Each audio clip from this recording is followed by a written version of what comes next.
Shalom, shalom, queridos, louvado seja o nome do Senhor. Amém. Que bom estarmos juntos nesta noite. Que maravilha, Deus tem feito proezas, né? Em nosso meio. Vamos esperar que alguns cheguem. Paulo, Paulinho. Deus te abençoe. Bendito seja o nome do Senhor. Que maravilha. Que maravilha. Deus abençoe, JAQF. Que a graça de Deus esteja sobre a sua vida. Aleluia. Geralda, seja bem-vinda. Deus abençoe. Ledinha, Deus abençoe. Que bom estarmos juntos nesta noite. Nós temos a certeza que Deus está fazendo coisas tremendas em nosso meio. Ele está com a sua mão de poder, sarando a nossa terra. Nós devemos continuar orando, chamando a existência da vontade de Deus a favor da nossa nação, porque temos a certeza de que a oração, ela tem poder. Paulo, Deus abençoe. Então, não esqueçamos desta verdade. A oração tem poder. Quando a Bíblia manda que oremos sem cessar, é porque esta oração, a oração que é feita em fé, no nome de Jesus, tem poder para mudar as circunstâncias. E ontem, querido, nós vimos o primeiro estágio da vida do nosso irmão, né? Do profeta Elias, no capítulo 17 de 1 de Reis. E falamos do primeiro estágio, que é a sós com Deus. E hoje nós vamos ver o segundo estágio na vida do profeta Elias, que foi a sua permanência na cidade de Serepta, porque Deus preparou uma viúva nesta cidade para cuidar do profeta Elias. E o que nós vemos nesse segundo estágio é batalhar pelo outro, é doação. No primeiro estágio era sós com Deus, batalhar em seu próprio favor, a seu próprio favor. Mas esse segundo estágio é batalhar pelo outro, é doação. E eu acredito que nós estamos nesse estágio agora, né? Nós estamos nesse estágio de batalhar pelo outro, de se doar a favor do outro. Porque assim como Jesus veio para servir, nós também estamos na terra para servir.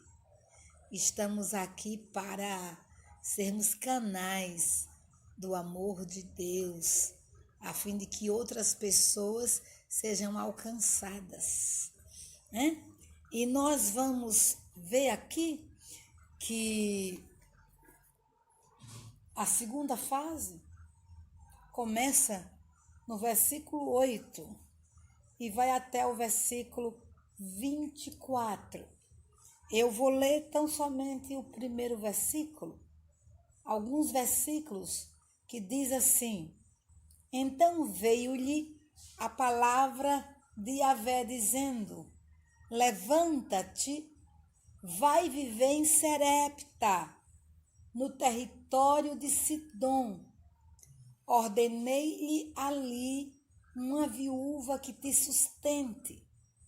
Ele partiu para Serepta E quando chegou à entrada da cidade, estava ali uma viúva apanhando lenha. Ele a chamou e lhe disse: traze-me, por favor, uma vasilha com um pouco de água para eu beber. Quando ela saiu para buscá-la,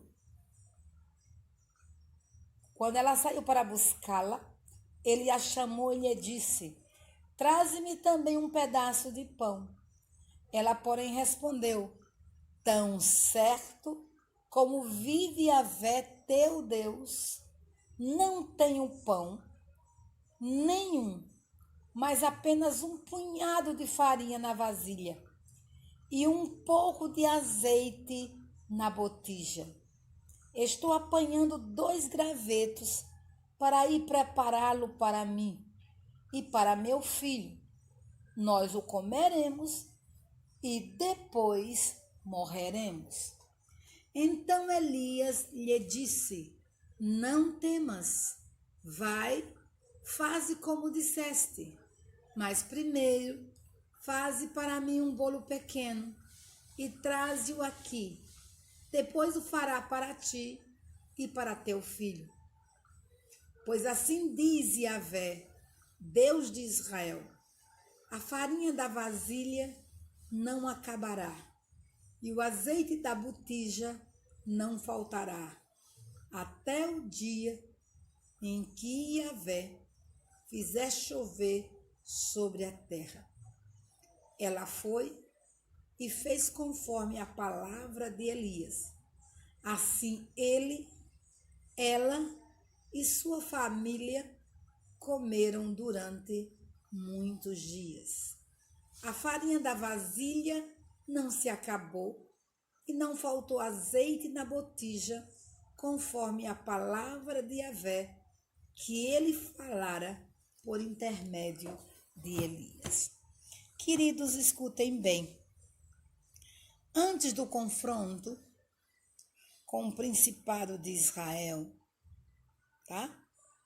Deus chama o profeta Elias primeiro para uma sós com ele, para estar um tempo no ribeiro de Querite, afastado de tudo e de todos, numa comunhão mais próxima de Deus. O alvo de Deus para Elias é que ele subisse ao Monte Carmelo para confrontar o principado de Baal. Mas antes que Elias fizesse o ideal de Deus na nação, Elias precisou seguir esses estágios estabelecidos pelo próprio Deus. Primeiro, Elias esteve a sós com Deus no ribeiro de Querite, numa comunhão mais profunda, numa batalha a favor dele mesmo. Segundo, Elias agora é ordenado por Deus a ir à cidade de Serepta. Então, escute bem. Antes do confronto com o principado de Israel, Elias foi chamado por Yahvé a manifestar o seu poder na casa de uma viúva estrangeira que morava na cidade de Serepta, pertencente ao território de Sidom. Na batalha espiritual, Yahvé tem um alvo: gente, vidas, famílias, a quem ele quer usar da sua misericórdia. Lembre-se que Jesus, quando ele foi cheio do Espírito Santo, ele foi cheio do Espírito Santo para realizar as obras de Deus, para efetuar na terra o propósito pelo qual o nosso Deus Yahvé o tinha enviado. E ele declarou: o Espírito do Senhor está sobre mim, pelo que me ungiu. Ungiu para quê? Aí ele afirma: para pregar o evangelho aos pobres, para libertar os cativos. Então veja que a unção que estava sobre Jesus era uma unção libertadora. Ele veio libertar os oprimidos do diabo. Ele veio salvar os que se haviam perdido. Então, aquela unção que estava sobre Jesus, aquela capacitação do Espírito Santo, tinha um propósito. Como esta unção do Espírito que está sobre a sua vida, que está sobre a igreja, que está sobre a minha vida, também tem um propósito. Nós fomos chamados a realizar as obras de Jesus. Nós fomos enviados por Jesus a realizar as obras dele na terra. E a obra de Jesus é salvar, curar, libertar, transformar. A obra de Jesus é atrair pecadores a si. Então, escute bem, queridos. Nós estamos de reclusão, né? Estamos isolados dentro das nossas casas, mas a unção de Deus está sobre nós. E esta unção deve ser posta em ação. Nós fomos chamados a tocar em pessoas. Nós fomos chamados a libertar vidas, a libertar famílias. Nós fomos chamados a agir como Jesus agiu. Então, o convocado para a batalha tem que ter primeiro a visão de uma casa. Por quê? Porque na visão de Jesus, o território de todo aquele que é chamado é a casa.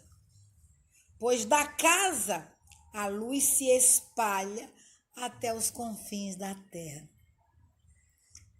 A vela está em cima do velador e ela ilumina toda a casa. Uma casa iluminada ilumina a rua. Uma rua iluminada ilumina o quarteirão. Um quarteirão iluminado ilumina um bairro. Um bairro iluminado ilumina a cidade. Uma cidade iluminada ilumina um estado. Um estado iluminado ilumina nação e nações. Então percebam vocês que quando Deus tira Elias do ribeiro de Quireite, ele lança Elias dentro de uma casa. Ele lança Elias dentro da família, porque ele quer executar milagres dentro da família. Ele quer tocar famílias. Ele quer manifestar o seu poder na família. Porque Deus é família e ele veio para curar famílias, salvar famílias. Porque Jesus, quando morreu na cruz, ele abençoou todas as famílias da terra. Então, não esqueçamos disso. Veja, em Mateus 5,15, a Bíblia diz: nem os que acendem uma candeia a colocam debaixo do alqueire, mas no velador, e assim ilumina todos que estão na casa. Aí diz a palavra: assim resplandeça a vossa luz diante dos homens, para que vejam as vossas boas obras e glorifiquem a vosso Pai que estás nos céus. Então, o propósito do nosso Deus é que as obras de Cristo sejam vistas em nós e através de nós. Porque quando estas obras são vistas através de nós, Deus é glorificado. Ele é glorificado. Na batalha espiritual, o foco é Jesus, mas o alvo são as vidas por quem Cristo morreu. A batalha espiritual não é um fim em si mesmo, é um meio para libertar vidas. Os nossos olhos estão postos no Senhor Jesus. Ele é o nosso referencial, ele é o nosso modelo. Foi ele quem esmagou a cabeça de Satanás. É ele quem é o libertador. É ele quem guerreia as nossas guerras. É ele que triunfou e triunfa em todas as batalhas. Amém? Mas nós somos chamados por Deus a batalhar a favor de vidas. Então, quando nós estamos aqui orando, pedindo ao Senhor para ter misericórdia do Brasil, Brasil é formado de pessoas. Nós estamos orando por gente. Gente que tem nome, gente que tem cheiro, gente que tem endereço, gente por quem Cristo morreu. Porque são as pessoas, são os habitantes das nações por quem Cristo morreu. E a Bíblia declara que Jesus verá o fruto do seu penoso trabalho. Então, quando Jesus foi à cruz do Calvário, ele morreu por vidas. Ele se sacrificou por vidas. Ele se entregou por vidas. Então, nós estamos clamando a misericórdia do nosso Deus a favor do nosso país e a favor das nações da terra, porque temos a plena certeza que quando Jesus guerreou a maior guerra na cruz do Calvário, foi por mim e foi por você. Ele teve que enfrentar cara a cara o inimigo. Ele derrotou Satanás. Ele derrotou o pecado, ele derrotou a morte, ele derrotou a doença, ele destruiu as maldições. Ele pagou um alto preço para que a população do planeta, os habitantes do planeta, desde Adão, fosse conquistado para ele. Aí a Bíblia diz lá em Isaías que Jesus verá o fruto do seu penoso trabalho e ficará satisfeito. Então, essas orações que estamos fazendo, que você faz aí na sua casa, é uma verdadeira batalha espiritual. Porque você está, a partir da sua casa, resistindo às forças infernais que não querem a libertação do Brasil, que não querem a libertação das nações. Você está resistindo a essas forças da idolatria, da feitiçaria, do comunismo, do ateísmo, da violência, da corrupção. São tantas forças malignas que você está confrontando à medida que você ora ao Senhor por um Brasil transformado, por um Brasil curado, por nações libertas desta praga, desta onda de morte que assolou as nações da terra. Você está fazendo batalha espiritual. Eu estou fazendo batalha espiritual. A igreja está fazendo batalha espiritual. Então, queridos, Deus quer que nós tenhamos essa compreensão de que as famílias serão conquistadas pelo que Cristo fez na cruz do Calvário.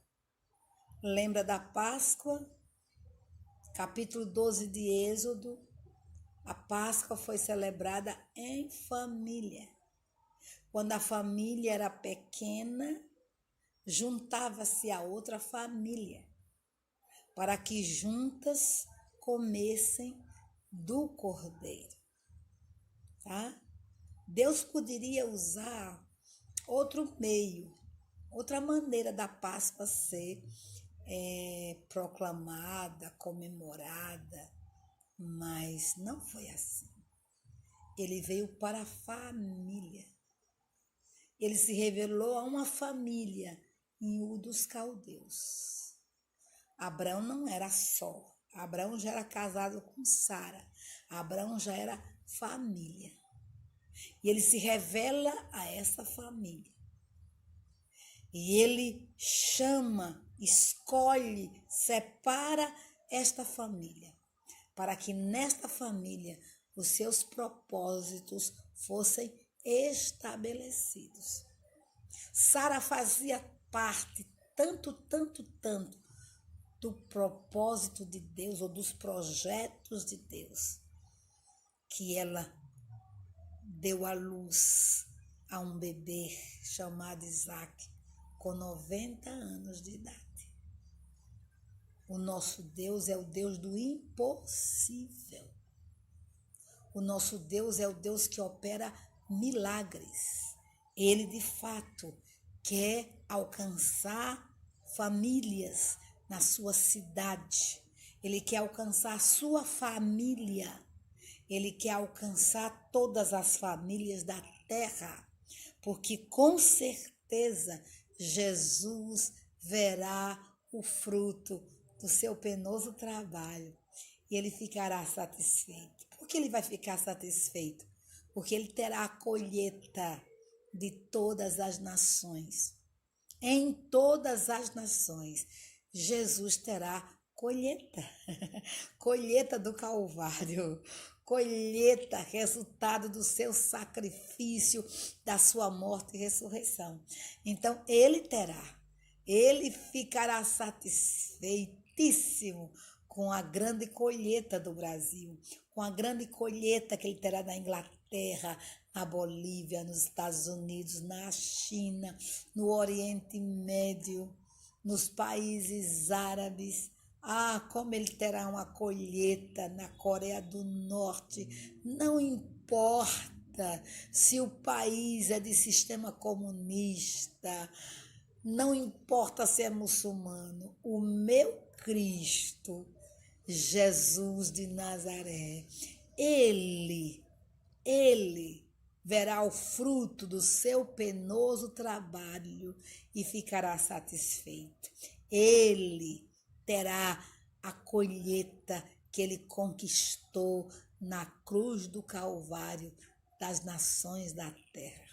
Naquele grande dia, a igreja entregará a colheita de Jesus ao seu Pai, o nosso Deus Yahvé.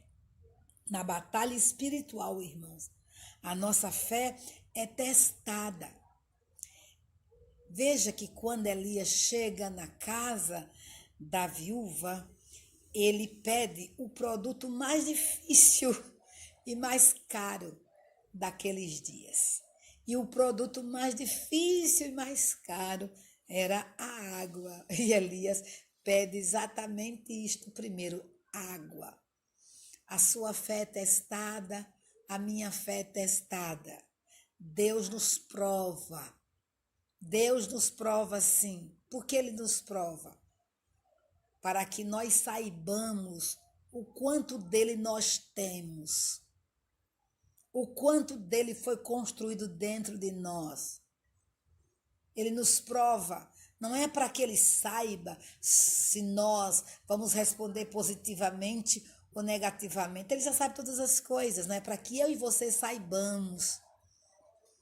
É para que eu e você nos conheçamos. Então, aquela mulher foi chamada por Deus, escolhida entre tantas viúvas. Ela foi escolhida, separada, para abençoar o profeta Elias. Mas antes que ela abençoasse o profeta Elias, ela passou por um teste de fé. Ela foi testada na sua fé, tá? Esse era um ato profético, sabe por quê? Futuramente, Elias pediria ao povo de Israel água, e muita água para o sacrifício. Então, se a viúva de Serepta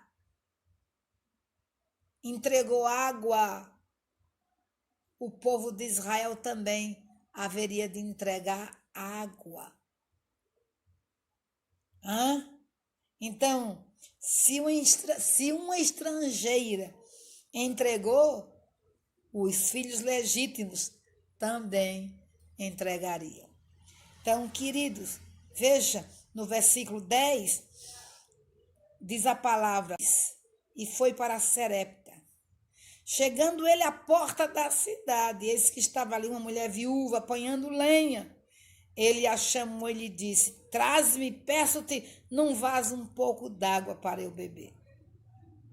Se quisermos ver o milagre, temos que plantar o milagre. Essa mulher plantou o milagre na sua casa. Ela entregou o mais difícil ao profeta Elias. Ela plantou o milagre. Israel só foi capaz de ver chuva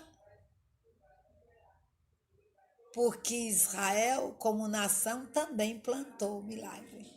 Entregou muita água ao Senhor pelo comando do profeta Elias. Agora veja, no versículo 11, quando ela ia buscá-la, ele a chamou e lhe disse, traz-me também um bocado de pão contigo. Puxa vida, já pedi o mais difícil, agora pedi comida, pedi pão. Aí, ao que lhe disse Elias, não temas, entregue, confie. Deus decidiu visitar-te. Deus decidiu entrar na tua casa. Deus decidiu vir aqui para fazer milagres. Então não tenha medo, obedeça. Não tenha medo, entregue. Não tenha medo, faça exatamente o que Deus lhe mandou fazer. E se você fizer, você vai ver o milagre acontecendo. Vai, faze como disseste, porém faze disso, primeiro para mim, um bolo pequeno e traz-o aqui. Depois o fará para ti e para o teu filho. Puxa vida, que coisa linda, que coisa tremenda. Quero água, quero pão, mas o primeiro é para mim. Ela tem que fazer uma decisão entre alimentar primeiro o filho ou alimentar primeiro o profeta Elias. Dá o que tinha na sua casa para o profeta ou dá em fé sabendo que Deus poderia devolvê-la muito mais além daquilo que ela pedia ou pensava. E ela decidiu acreditar na palavra profética. Ela decidiu obedecer a voz profética. Ela decidiu, como mãe, ignorar por um momento o seu menino e pensar em Deus, em pensar em dar primeiro a Deus, oferecer tudo ao Senhor, buscar primeiro o reino de Deus. E quando essa mulher se dirige à cozinha, a palavra de sabedoria é liberada pela boca do profeta Elias para desatar fé no coração daquela viúva. E esta foi a palavra do profeta Elias: pois assim diz Yahvé, Deus de Israel, a farinha da vasilha não se acabará, e o azeite da botija não faltará, até o dia em que o Senhor dê chuva sobre a terra. Que coisa linda, meu Deus, que coisa espetacular. Essa mulher recebeu uma palavra profética, uma palavra de sabedoria. Ela deveria crer nesta palavra de sabedoria, e ela creu nesta palavra de sabedoria. Ela creu na palavra de poder que era liberada pela boca do profeta Elias. Agora veja, irmãos, nesta casa nós temos inimigos a serem vencidos. Elias estava ali para destronar esses inimigos, porque Elias haveria de subir ao Monte Carmelo e destronar o pior inimigo, que era Baal, o chefe dos demais inimigos. Então veja quantos inimigos Elias deveria vencer naquela casa. Há inimigos na sua casa que precisam ser vencidos. Há inimigos no nosso Brasil que precisam ser vencidos. Há inimigo na sua cidade, há inimigos na igreja, há inimigos no seu estado, há inimigos nas nações da terra que precisam ser vencidos. Naquela casa havia 3 inimigos específicos: a escassez. A fome assolava a nação de Israel. Consequentemente, a fome chegou à região de Serepta, chegou à casa desta mulher. Ela mesmo disse que só tinha um bocadinho de farinha e ela faria um pãozinho para ela e para o filho e depois esperaria a morte chegar. Era o último bocado daquela casa. A escassez estava ali presente, a bancarrota estava ali presente, a miséria estava ali presente. E Elias chegou para dar fim a esse inimigo chamado escassez, a esse inimigo chamado fome, pobreza, miséria. E quando ele proclama o milagre, o azeite da botija e a farinha da panela nunca se acabará, ele detona com esse inimigo chamado escassez. Mas havia também outro inimigo chamado medo. Aquela mulher estava dominada pelo medo.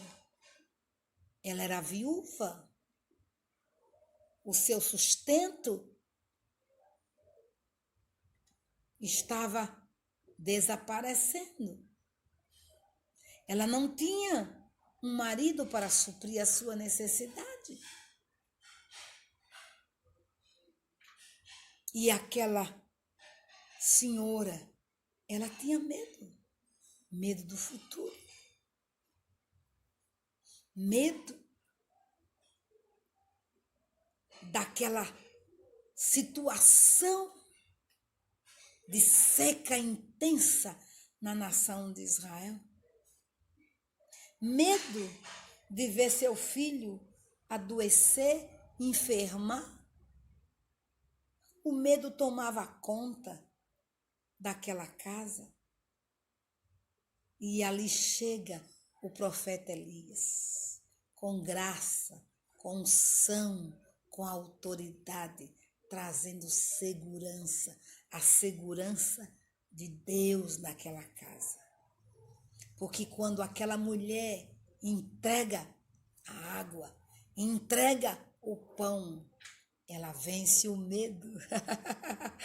Ela vence o medo.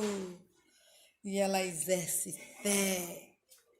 Ela é repleta da segurança, da paz de Deus. E por último, a batalha da morte também é vencida naquela casa.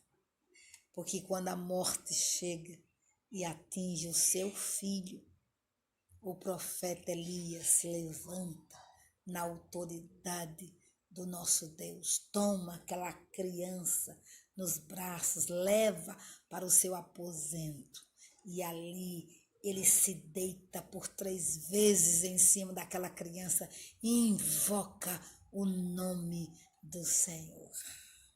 E quando ele invoca o nome do Senhor, ele clama a Yahvé, o Deus Todo-Poderoso. A vida daquela criança é devolvida. Elias se levanta e devolve aquela criança à sua mãe. E ele escuta uma palavra linda que procedeu da boca daquela mulher. Agora sei que a palavra de Deus na sua boca é a verdade. Então, meus queridos, Deus quer fazer proeza na sua casa. Deus quer operar milagres no seu lar.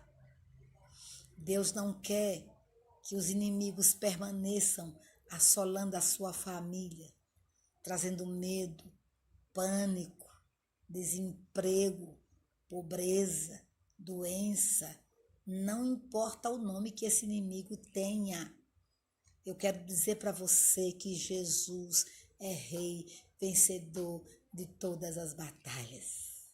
Eu quero dizer para você que Deus te ungiu com unção do Espírito Santo, para que você se levante aí na sua casa e resista ao inimigo e proclame as promessas de Deus na sua casa e declare o que Deus projetou para a sua casa. Chame o de Deus na sua família. Declare quem é Jesus na sua família. E veja os milagres do Senhor. O azeite, que representa a unção de Deus, nunca irá faltar. O pão, que representa a palavra viva, nunca irá faltar. Buscai, pois, em primeiro lugar, o reino de Deus, e as demais coisas vos serão acrescentadas. Então, queridos, o profeta Elias, ele aprendeu a ouvir a voz de Deus. Ele cresceu no sobrenatural. E aqui, na casa da viúva de Serepta, ele opera milagres portentosos. Ele traz a provisão financeira para aquela família. Ele traz a provisão da vida, porque ele ora e a morte é dissipada. Então, a morte física é dissipada. A morte financeira é dissipada. Se nós, amados, crescermos nessa comunhão com Deus, se nós aprendermos a ouvir a sua voz, se os nossos ouvidos espirituais forem aguçados para ouvir a sua voz, com certeza Ele nos dirá o que devemos fazer em toda e qualquer situação. E nós iremos ver a glória do Senhor na nossa casa. Nós iremos ver a manifestação do nosso Deus na nossa casa. Então eu quero declarar sobre a sua família, sobre a sua casa. O azeite da botija não faltará, nem a farinha da panela. Profetizo vida sobre a sua casa. Profetizo paz, alegria, gozo. Profetizo a presença de Deus. Profetizo ressurreição. Profetizo restauração. Profetizo os milagres de Deus em sua vida e em toda a sua família. Vamos orar? Vamos orar por famílias hoje, orar pela sua casa, para que Deus faça proezas, tanto na sua casa, como nos lares do nosso país. O meu menino está aqui, porque nós estamos fazendo o programa juntos, né? O Pablo, menino de Deus, e ele vai orar, dividir a coisinha, e eu fico aqui orando também, perto dele. Amém. Aleluia. Amém. Vamos orar. Vamos orar pelos propósitos de Deus nas casas, pelos propósitos de Deus na vida das pessoas. Pai, te engrandecemos, agradecemos ao Senhor por essa palavra que é viva, que é verdadeira, essa palavra que penetrou no nosso coração hoje. Te engrandecemos e te honramos, porque entendemos que não há Deus como tu, entendemos que o Senhor não mudou e nunca mudará. Ó Jesus, que o mesmo Deus que falou a Elias, o mesmo Deus que usou Elias como canal de provisão na casa daquela mulher, na casa daquela viúva, seja o Deus que fale aos nossos corações nesses dias. Seja o Deus que traga sobre os nossos corações o entendimento profundo da tua palavra. O Deus que traga aos nossos corações o entendimento profundo daquilo que o Senhor nos chamou para fazer. Nós oramos por cada lar, declaramos que seja feita a tua vontade. Manifesta o teu querer. Manifesta, Senhor, aquilo que está em teu coração. Nós oramos e declaramos mesmo que confiamos no Senhor. Não faltará a provisão na casa dos teus filhos. Não faltará os mantimentos na casa dos teus filhos. Não faltará o azeite, não faltará a água, o pão, não faltará. Ensina-nos a confiar no Senhor da mesma forma como aquela viúva confiou. Aquela viúva decidiu abençoar a vida do profeta. Ela creu que ela seria provida de tudo aquilo que o Senhor proveu para ela. Ô Jesus, nós queremos mesmo depender do Senhor. Nós queremos nos entregar naquilo que o Senhor nos chamou para fazer sem nos preocupar. Da mesma forma como aquela viúva se entregou. Sem pensar que iria faltar, ela apenas se entregou. Ela apenas entregou crendo de que estava fazendo a coisa certa. Que nós possamos nos entregar à tua vontade. Que os nossos corações estejam rendidos à tua vontade, sem que nos preocupemos com o dia de amanhã, sem que nos preocupemos com as consequências disso. Senhor, arranca de nós toda a vaidade, arranca dos nossos corações todo o desejo de aparecer, arranca dos nossos corações toda a falsidade. Nós queremos pregar a palavra com sinceridade, nós queremos viver daquilo que o Senhor nos chamou para viver. Não queremos viver um passo fora do que o Senhor nos projetou para viver. Nós queremos andar numa dimensão de fé. Nós queremos andar numa dimensão de vida. Nós queremos andar numa dimensão profética da qual nós não conhecemos plenamente, mas nós queremos nos entregar a isso. Ô Jesus, nos faz desprender. Quantas pessoas presas ao dinheiro, pessoas presas a uma faculdade, pessoas presas a pessoas em si. Ô Jesus, nós queremos ser desligados. Nós queremos ser ligados ao reino, nós queremos nos preocupar com o reino, nós queremos viver para o reino, nós queremos pregar o reino que é eterno. Ensina-nos a amar o reino mais do que a nós mesmos. Ensina-nos a amar o chamado e a missão mais do que a nós mesmos. Que a nossa comida consista em fazer a tua vontade, em cumprir a tua obra, em realizar o ministério do Senhor na terra. Que essa palavra seja viva em nossos corações. Nós não queremos viver de engano. Nós não queremos viver no engano. Todo espírito de engano no meio da igreja solta as vidas em nome de Jesus. Nós oramos, Senhor, para que os nossos corações estejam no Senhor. Não na vaidade desse mundo. Não na avareza. Não nos pensamentos carnais. Não no pecado, não no egoísmo, mas no Senhor. Porque se nós olharmos para o Senhor, nós desejaremos nos parecer contigo. Se nós olharmos para a tua palavra, nós desejaremos viver na dimensão da palavra, a dimensão do sobrenatural. Ensina-nos a confiar no Senhor sem questionar o Senhor. Ensina-nos a depender do Senhor sem questionar o Senhor. Nós queremos obedecer sem tentar entender as coisas. Nós queremos simplesmente te obedecer.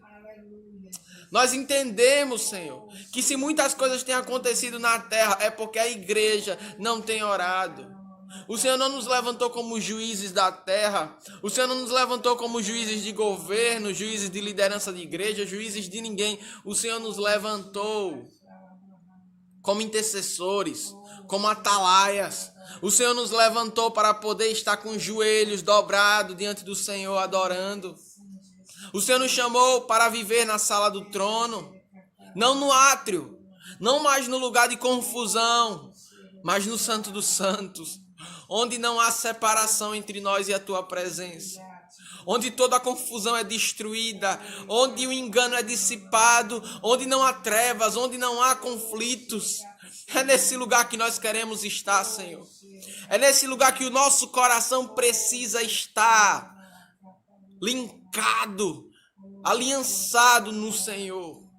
Ensina-nos a olhar para a cruz, porque a cruz é o ponto crucial. A cruz é a certeza da nossa redenção. Fomos redimidos, não por merecimento, mas por causa da tua graça. Fomos transformados e queremos ser transformados todos os dias. Ensina-nos a orar mais. Ensina-nos a depender mais. Ensina-nos, Senhor, a falar em línguas mais. Ensina-nos a fazer batalha espiritual mais. A ser mais intensos. Em nome de Jesus. Queremos desejar a tua presença mais do que a nós mesmos. Queremos desejar a tua presença mais do que qualquer outra coisa nesse mundo. Obrigado, Senhor. Te louvamos, te engrandecemos, adoramos o teu nome. Toca no coração da minha geração nesse momento, Senhor. Quantos têm aproveitado desse tempo para se desviar? Nós repreendemos todo espírito maligno que rouba a palavra dos corações. A palavra é semente de vida e vai frutificar. Em nome de Jesus. Nós cancelamos toda semente de morte que é lançada nos corações. Somos terras férteis. Somos terras frutíferas. Somos solos frutíferos para as coisas de Deus. Nós queremos frutificar na tua palavra, no teu espírito. Queremos frutificar. Tudo aquilo que recebemos, toda a unção profética, a unção pastoral, a unção apostólica, a unção evangelística, a unção de mestre. Ó Senhor, todas as unções, domine a igreja para que olhemos para o Senhor. Ensina-nos a servir e a amar servir ao Senhor. Em nome de Jesus. Amém.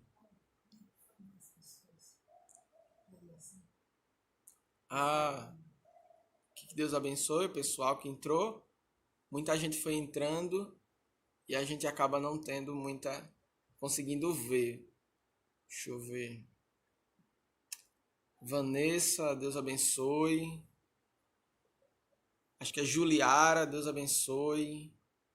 Eliane, Leninho, Lenison, Deus abençoe. Deus abençoe cada pessoa que tem entrado todos esses dias. fomos chamados a isso mesmo, a permanecer. Eu falei isso esses dias no Story e eu repito aqui. Fomos chamados a permanecer. O Senhor nos chamou a permanecer. O que você tem feito desse tempo? Como que você tem aproveitado esse tempo? Tem se enchido do Espírito Santo? Do que você tem se enchido? Que nos enchamos da palavra de Deus, da presença de Deus, porque transbordaremos disso. Amém? Será que vem aqui? Que bênção, irmãos. Que bênção. Eu oro para que vocês tenham um domingo cheio da presença do Senhor. Amém? E que o Espírito de Deus nos leve a dimensões maiores na sua presença de comunhão, de conhecimento. Em nome de Jesus. Sejam plenos de Deus. Shalom para todos.